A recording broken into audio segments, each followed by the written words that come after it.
So, techniques for collaboration. I'm going to show you what is on the website. So if I'm going to the website and I see, I'm talking now about co-design in relation to all the different recipients, work with whoever you can find from this part and consider this, consider the system and the offerings.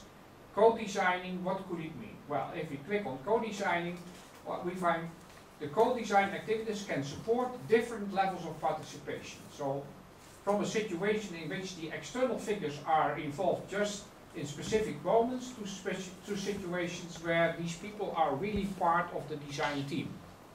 Now, we don't have the time for too much involvement, right?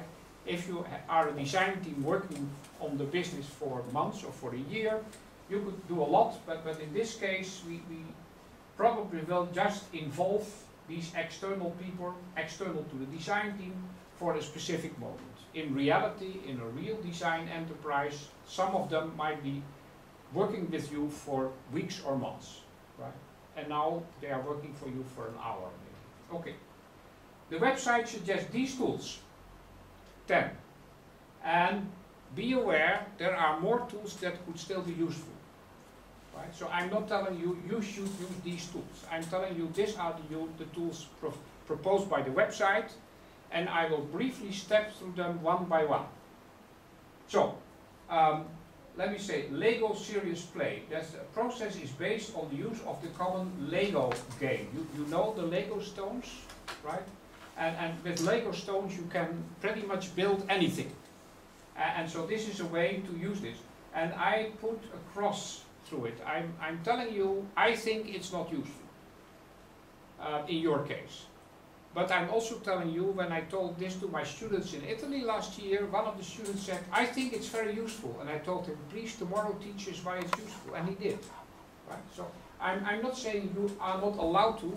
I'm giving my opinion, and I'm happy if your opinion is different. Right? Challenge me. The same is for design games. I think design games could be interesting. Have a look if you want.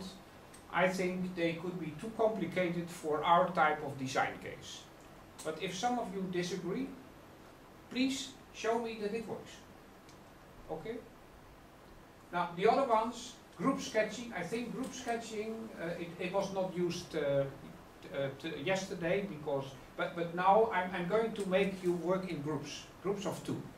Right? So, and in a group of 2, and if you could find one user, or maybe the person who is responsible for the fan, you could already embark in group sketching. Why not? So, it's quick and simple developing and explaining ideas simultaneously. Group sketching means you are sitting around the table and you scribble on a sheet of paper. One has an idea, another has an idea, and you all work together on a sketch. Fine. Try it out, and this is something you can easily do if you are with 3 or 4 people. So if 2 of you are the design team and you work with maybe one of the users and the guy who is driving the fan, if you could convince the fan driver that it makes sense, then you could do a very nice job. And it looks like this, right? So I'm hoping that one of the small teams could develop. Issue cards. We used issue cards so far, but issue cards could also be interactive dynamics. So you could work with designers and recipients together. So my suggestion is, once again, look at issue cards, but now in a team and with one of the stakeholders or with one of the users. And at least users are easy for you to find. The square is full of users, right? So, but maybe some of the people that are part of the company could be convinced to work with you. It could be really nice. Okay, so an example and another example, and we actually saw an example already this morning. So, rough prototyping. Rough prototyping is a quick method to build a prototype.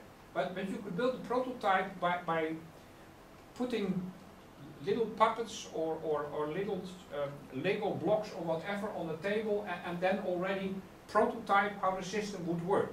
And you could do this together, and you could again ask a user to work with you on the prototype. It could be looking like this. You are building a system by moving pieces of paper, or by moving little representations of a box or just a piece of cardboard across the table, and build a system.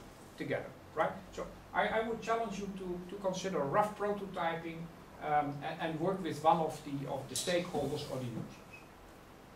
Affinity diagrams. It's a process for gathering and organization data insights based on relations. So affinity diagram is relations. So each participant should think of IDs, and then you can group these ID cards together. In fact, we have seen something like this already today. I'm now challenging you to do this as a group. So here you have an example. We saw another example already.